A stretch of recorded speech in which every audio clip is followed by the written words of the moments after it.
JKT Limitless. Bonjour, bienvenue dans cette vidéo de corriger du cas pratique qui consistera à utiliser la méthode pour faire de l'hacking des êtres humains, à savoir le synth, incluant Google Docs, le reverse image et le doubling.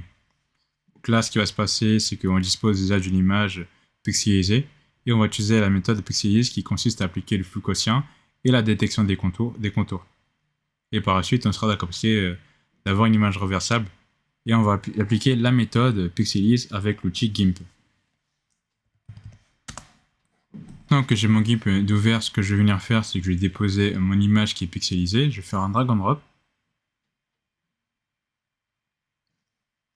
Maintenant que je dispose de mon image, je vais appliquer la méthode pixelise. Donc dans un premier temps, appliquer le flou quotient. Donc je vais cliquer sur le filtre, flou quotient. Donc là, ce que je vais venir faire, c'est que je vais venir appliquer une augmentation jusqu'à que j'ai une image à peu près floue, correcte. Donc là, elle est à peu près correcte. Je vais encore l'augmenter. Jusqu'à 41, pourquoi pas. Et je vois que mon image est à peu près correcte. Désormais, je vais valider. Et grâce à l'indice, ce que je vais venir faire, c'est que je vais avoir deux calques pour mon second fluide.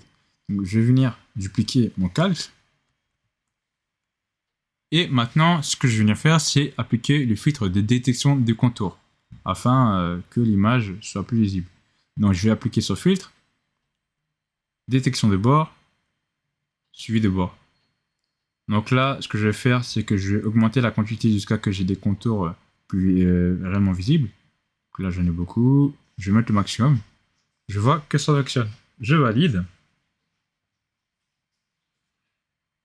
Et en dernier point, je ne pas oublier qu'en indice, il m'est indiqué d'appliquer le soft light. Concrètement, ça va donner de la lumière douce et rendre l'image un peu plus claire. Donc si je clique sur le mode, et je sonne lumière douce, maintenant que c'est terminé, ce que je vais faire, c'est que je vois que j'ai mon deuxième calque et mon image réelle. Donc je vois que mon image réelle est sombre, et que j'ai mon image qui est avec mon calque avec la détection des contours. Ce que je vais faire, c'est que je vais la mettre en second calque. Donc, je la positionne en second calque. Et voici mon image qui est à peu près nette. Donc finalement, là, je retrouve une image légèrement améliorée. Donc maintenant, ce que je vais faire, c'est que je vais venir exporter cette image et utiliser du reverse image avec le moteur de recherche que nous utilisons pour reverse image, à savoir Yandex.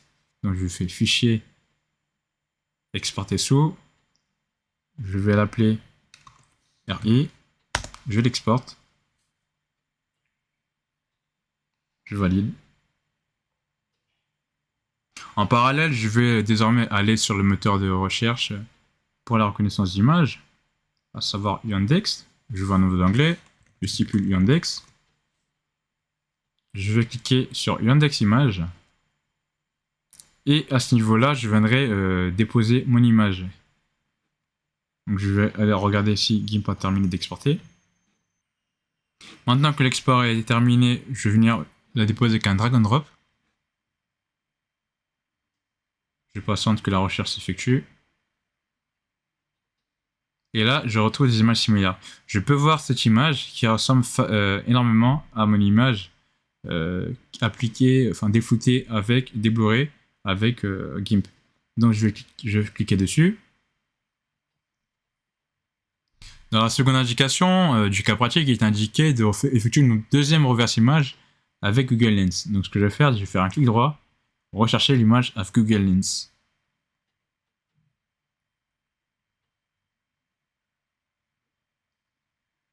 Donc là, j'ai mon image, je vais venir descendre afin de voir les images qui sont similaires. Et je vois que mon image a été retrouvée sur des réseaux sociaux tels que Twitter, Silicon, ainsi de suite. Donc là, je retrouve le nom du propriétaire de l'image, donc l'identité de la personne sur l'image. Je vais récupérer ceci. Je vais faire un clic droit et rechercher Jean-Noël de Galzin.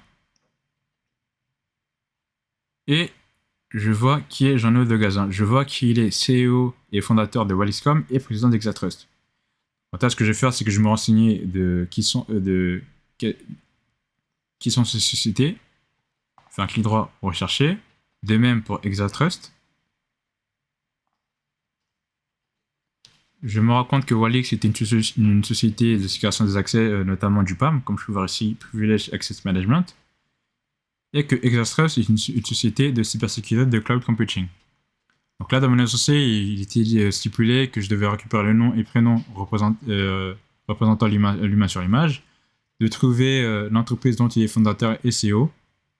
Donc là, c'est ce qu'on a pu faire. Donc là, on a trouvé l'entreprise dont il est fondateur et CEO qui est Wellscom et dont il est président qui est Exatrust. Maintenant, ce qu'on va faire, c'est qu'on va utiliser Google Docs afin de récupérer la liste des 6 administrateurs de l'entreprise fusionnant avec l'entreprise du PDG. Donc, comment on va faire? On va ouvrir un nouvel onglet. Et dans la recherche, ça va être très simple. On va stipuler le nom de la société dont il est président, à savoir Exatrust. Je vais venir stipuler un mot-clé fusion, par exemple. Fusion. Et je vais venir mettre le nom file type, le type de fichier que je vois. Donc, PDF.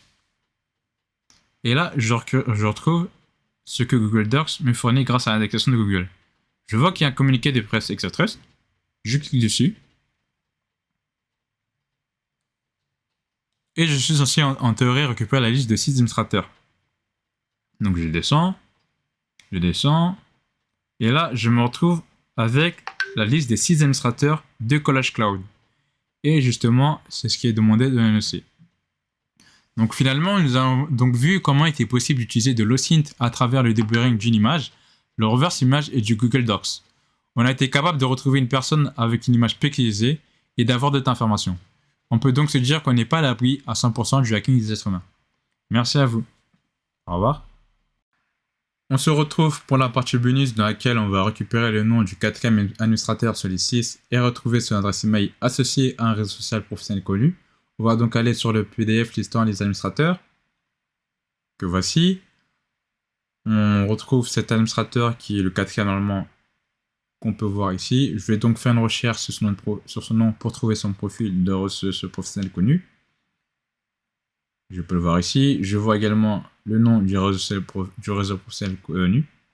En indice, on me dit que pour retrouver l'email lié au réseau social professionnel connu, internationalement, d'utiliser une extension navigateur compta2.ut. Donc ce que je vais faire, c'est que je vais spécifier le nom comme me donne. Extension, donc navigateur, je vais mettre Firefox pour tester. Donc je vois qu'il n'y a pas de résultat qui correspond à ma recherche. Je vais essayer Chrome. Et là, je retrouve quelque chose d'intéressant. Find anyone email. Trouver n'importe qui par email.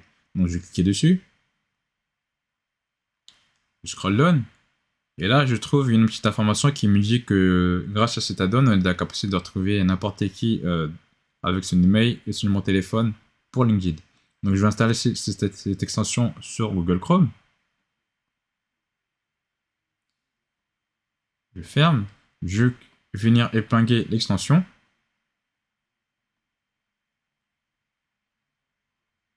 On me demande de créer un compte ou de me loguer. Je vais me loguer normalement avec OAuth 2.0. Je vais devoir connecter avec mon compte Google.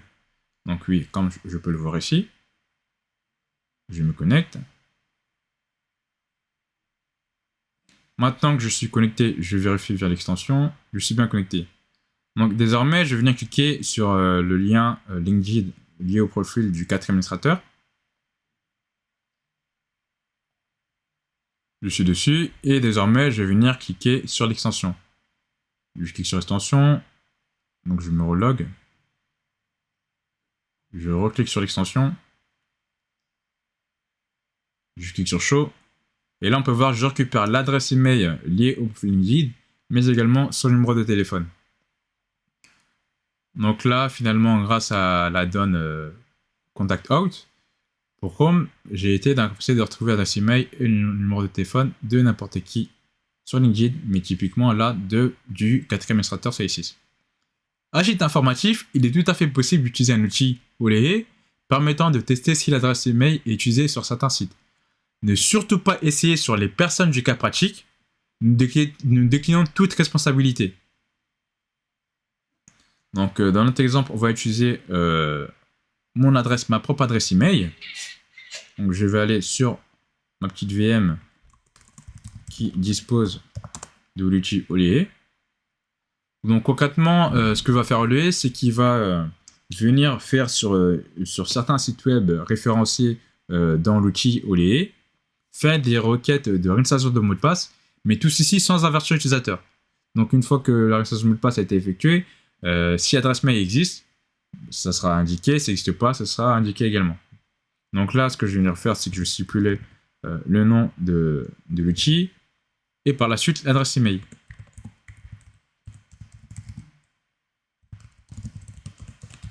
Je valide. La petite recherche exécutée. Et là, je récupère la liste de tous les sites auxquels le compte est affilié. Je vois qu'il est affilié à Nike, qui est également affilié à Discord, et également à Amazon. Donc finalement, dans cette partie bonus, on a vu qu'on était en capacité à récupérer l'adresse email liée à un réseau professionnel connu, et également la capacité de savoir l'adresse mail utilisée sur quel site web depuis une base de données de sites web référencés. Et tout ceci grâce au hacking des êtres humains. Merci à vous. Au revoir.